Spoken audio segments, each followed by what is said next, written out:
Hey everybody, Gary Edelman, American Battlefield Trust. Here we are at Gettysburg. I think you might already recognize the Baltimore Pike behind me, and I think you also might know that we've been particularly active, for which I thank you, in preserving land along the Baltimore Pike, all the way from the south end of the battlefield to here at the foot of Cemetery Hill.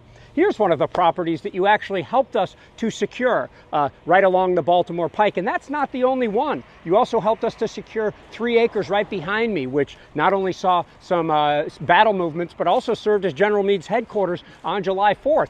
You might be familiar with what's behind me right now. That's Stevens Knoll on the McKnight farm. That's where Henry Warner Slocum's monument is. I think you can see it through some of the brush there. And we're still not done, because you're certainly aware that we have preserved, with your help, the War Museum, as well as a house just to the north of it, the McKnight House. Now, this is 4 acres there, another acre here, 3 more acres there, and we sit at a beautiful opportunity to be able to transform this land in a way that hasn't been seen in more than a century. And to talk about some of this stuff, let me bring on Tom Scielli. You might not know him yet. He is our land stewardship manager here at the Trust. We own a lot of land at the Trust. That requires us to do a lot of restoration at the Trust. Tom, what are we going to do here at Gettysburg?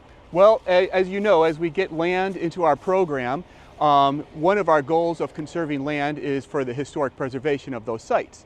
Now, a lot has changed over the years, and sometimes these landscapes look similar to what they did during the Civil War, but in many cases they don't. For instance, sometimes forests have grown up where there wasn't a forest during the Civil War, and of course we take a lot of this land and we've built houses on it. And we have these structures all around us on lands that we purchased, but now they have houses, they have barns, they have old sheds, they have wells. One of our jobs at the Trust, my job in particular, is to try to take that landscape and put it back as close to what it was during the Civil War as possible. That means, of course, removing some of the structures. One of the houses that we're standing at right now is destined to come down pretty soon. We're going to demolish that house, we're going to take out the wells, we're going to take out the utility poles, and all this other stuff that's growing in around here. We're going to try to mow all that down and try to convert this land back to an open field like it was during the Civil War. We also have this giant museum over here.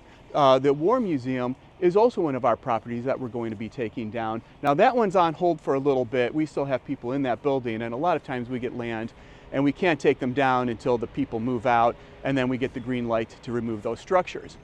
One of our goals is to try to create something that's both educational for people in terms of learning about the Civil War, and educational for people in terms of learning about healthy ecosystems that we're passionate about at the Trust.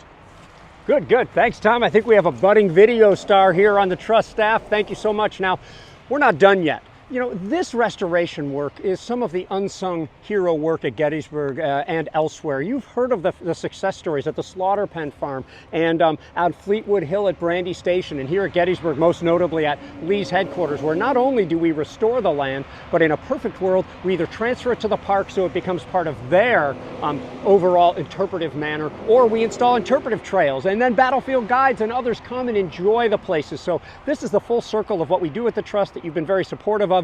This appeal, why we're talking to you today, is to try to help to restore land, and this is very expensive work, at Gettysburg, at Sevens Pines, and along the flank attack at Chancellorsville. And we still have one more at Gettysburg to show you, so we're going to disappear for a moment and then we'll be over there.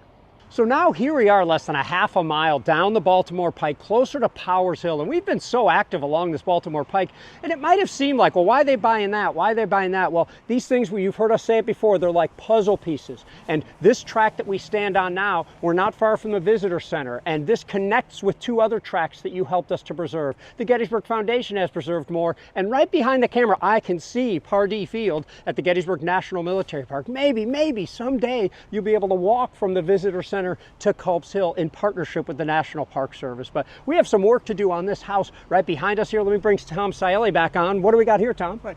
Well, another example of a non-historic structure on some of our properties. So this would be something that we'd want to remove. And the typical way that we do that is first we get an environmental report. A lot of these properties may have asbestos or lead paint, so we want to know about that first.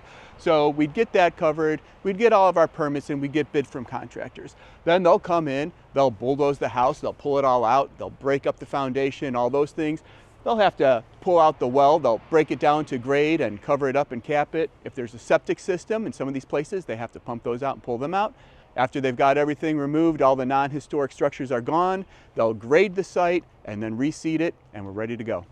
Excellent, Tom. You know, this is sort of the unsung hero work. This is a lot of work. He referenced the permitting. Man, that can take sometimes years to get done, but we're sitting on the cusp of being able to do these here at Gettysburg, plus the one at Chancellorsville, plus the one at Seven Pines, at the first land that we've ever preserved there. So this is important work, and we really hope you'll support it.